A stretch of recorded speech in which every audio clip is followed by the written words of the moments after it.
వాడెవడో 2 చెక్కలు ఎత్తలేక మీదేసుకు చచ్చినోని నేను పూజించను.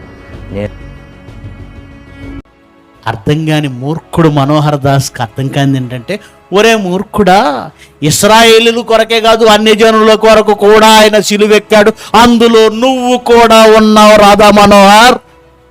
నువ్వు అన్నట్టుగా ఆయన మేకులు పీక్కొని వచ్చేస్తే నీకు రక్షణేది మనోహర్. నువ్వు రక్షింపబడాలన్నా ఆయన మేకులు పీక్కోకూడదు. అదెలా? శాపము నీ మీద ఉంటే నీ మీద శాపం పోగొట్టడానికి ఆయన ఎక్కాడు. ఇది ఒక ప్రణాళిక. ఒక మాట అన్నవే 3 మేకులు పీక్కోలేకపోయాడు. అసలు ఇది ఎప్పుడు వస్తుంది? ఈ సందర్భం ఎప్పుడు వస్తుంది?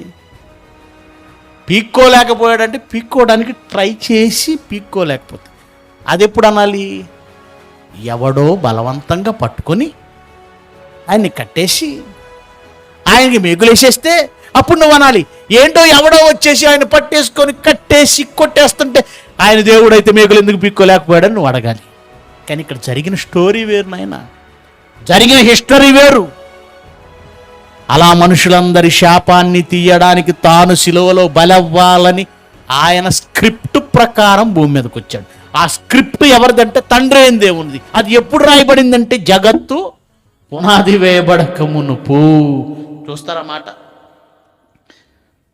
శాపము తీయాలని ఆయన తండ్రి ప్రణాళికను బట్టి ఆయన ఈ భూమి మీదకి వచ్చి తాను చేసినటువంటి ఆ యాగము వలన మన శాపాన్ని ఆయన తీసేస్తే, చూడండి ఒకసారి 1 పేతురు అది చదువుతున్నాం 1వ అధ్యాయం 19 నుంచి.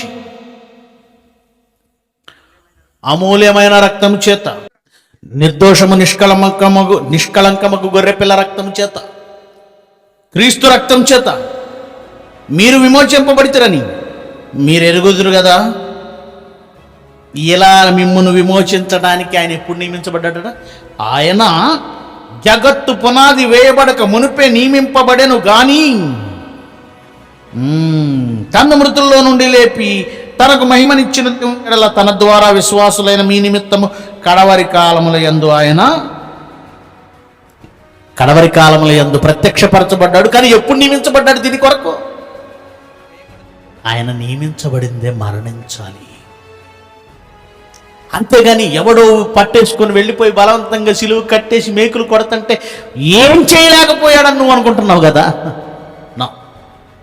నీ పాపం నా పాపం తీయడానికి ఆయన వ్రాయబడిన ప్రకారం వచ్చాడు. వ్రాయబడిన ప్రకారం. రాధా మనోహర్ దాసుకు తెలియని ఒక నిజం చెప్పనా? యోహాను సువార్త 10వ అధ్యాయం చూడండి.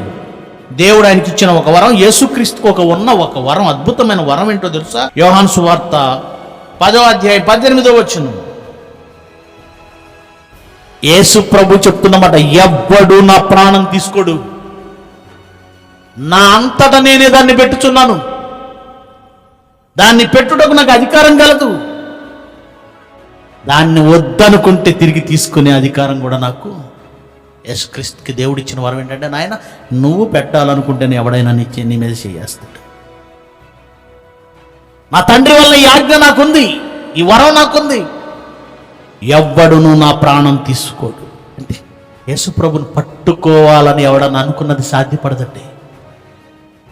అనేక సార్లు ఆయన చంపాలనుకున్నాను, కొండపేటు వరకు తీసుకెళ్ళి తలకిందులకు పడదేయాలనుకున్నాడు.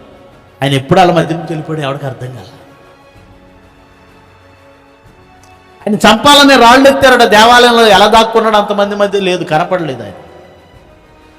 ఆయన చావాలి అనుకున్నాడు గనకనే వాళ్ళు పట్టుకున్నారు.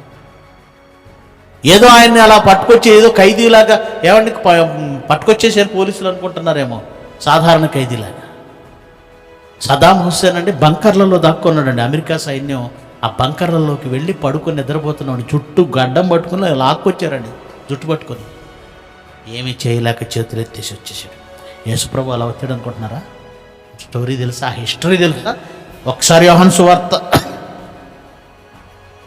18వ అధ్యాయం 1వ వచనం నుంచి చూడండి. అది ఎలా జరిగిందో, ఆ హిస్టరీ ఎలా జరిగిందో చూడండి జాగ్రత్తగా. యేసు ఈ మాటలు చెప్పి తన శిష్యులతో కూడా కెద్రోను వాగు దాటిపోయాడు. అక్కడ ఒక తోట ఉండెను, దానిలోనికి ఆయన తన శిష్యులతో కూడా వెళ్ళాడు. యేసు గెత్సెమనే తోట అండి అది. యేసు తన శిష్యులతో పలుమార్లు అక్కడికి వెళ్ళుచుండువాడు గనక ఆయన అప్పగించి యోధాకు ఆ స్థలము. యేసు ప్రభు పారిపోయే ఉద్దేశం ఉన్నవాడు కాదండి. ఒకవేళ పారిపోయే ఉద్దేశం ఉంటే ముందే చెప్పాడు కదండి, ఇదిగో నాతో పాటు చెయ్యి ముంచిన వాడు నన్ను అప్పగిస్తున్నాడని చెప్పేశాడు, చెప్పలేదా? మొదటి నుండి తను అప్పగించబోయేవాడు ఎవడో ఆయనకు ఎరిగి ఉన్నాడా లేదా? వెళుతున్న యోధాను చూసి నువ్వు చేసేదేదో తొందరగా చేసి అని పంపించింది ఎవరు? ఈయనే పంపించాడు. అంటే మొత్తానికి ప్రధాన యాజకుల దగ్గరికి వెళ్ళి డబ్బులు తీసుకొని నన్ను అప్పగిస్తాడనే విషయం యేసు ప్రభువుకు ముందే తెలుసు. ఈయనకు తప్పించుకునే ఉద్దేశం ఉంటే యోధాకు తెలిసిన స్థలానికి వెళతాడా, తెలియని స్థలానికి వెళతాడా? మీరు చెప్పండి. మిమ్మల్ని ఎవడో చంపాలని తిరుగుతున్నాడు, వాడికి నువ్వు ఎక్కడుంటావో బాగా తెలిసిన ప్లేస్లో కూర్చుంటావు వెళ్ళి. ఎవడికి అర్థం, ఎవడికి డౌట్ రాని ప్లేస్ ఏది ఉందో వెతుకుతావు. కొన్నిసార్లు పోలీస్ కేసులో చిక్కుంటే మనం అప్ స్కాండ్ అవుతామండి. అబ్బో, శాటిలైట్కి కూడా దొరకం అంటుంటాం. ఎక్కడ ఉంటామో తెలియదు, పోలీసులు వెతికి వెతికి వెతికి. యేసు ప్రభు చూడండి, ఆయన తప్పించుకోవాలనుకోవట్లేదు. తప్పించుకోవాలనుకుంటే యోధాకు బాగా తెలిసి ఉన్న ఆ పలుమార్లు వెళ్ళి ఆ స్థలానికి ఎందుకు వెళ్ళాడు? అంటే ఆయనకి తప్పించుకోవాలి అనే ఆలోచనే